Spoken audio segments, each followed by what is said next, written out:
Hey all, and welcome to another quick tip.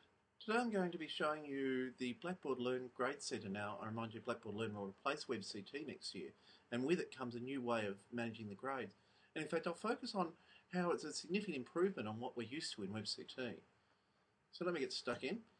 First thing I'd like to feature is the fact that it works very much like Excel, which I think will please many. That it can automatically take your numeric grade of, let's say, 87 and assign a HD to that.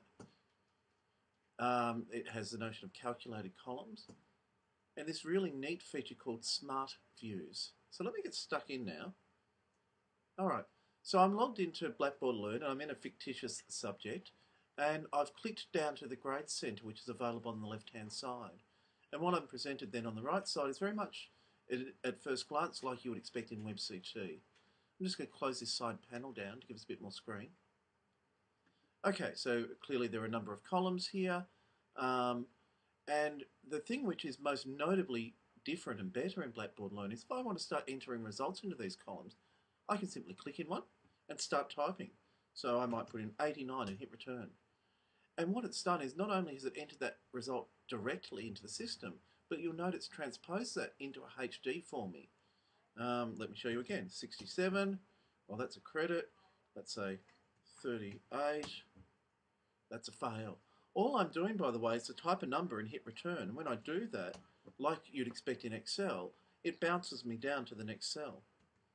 Or indeed, if I wanted not to work down columns but across rows, I can use my left and right arrow keys. I'll do that now. So you can see I'm pressing the up arrow now. I can move left over here and start typing again. And so the actual act of entering results can be incredibly quick. And of course, the fact that it transposes on the fly is both speedier for you, but it avoids any errors that might potentially creep in. So that's great, and I'm going to continue just very quickly to add some results for at least one of my students across the screen. Oops.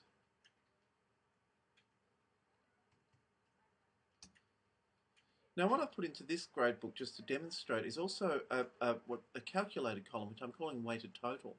And what you might notice is it's been taking those numbers I've been adding, doing some mathematics on that to come up with a final result and a letter grade.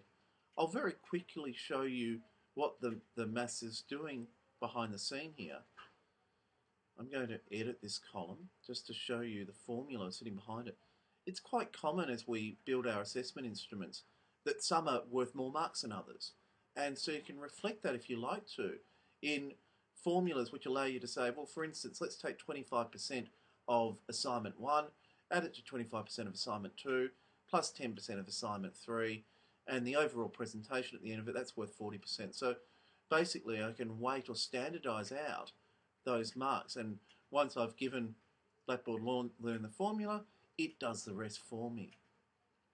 So that's all great, and I'm very pleased with all of that functionality.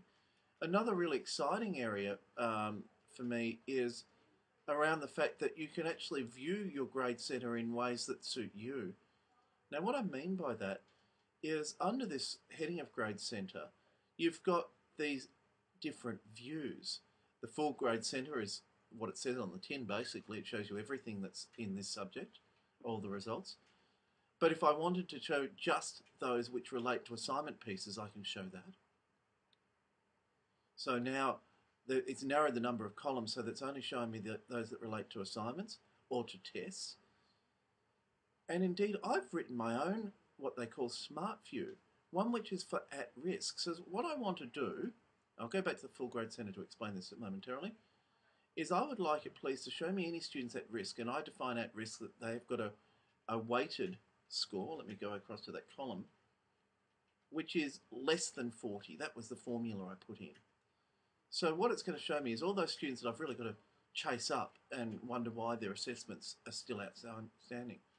If I hit this at risk, what it's doing is showing only students that have a weighted total, and I'll just scoot across the columns to show you that weighted total, that have a number less than 40. So those students that have already successfully completed, if you like, and no longer displayed. So it's really powerful that you get to control the user experience here.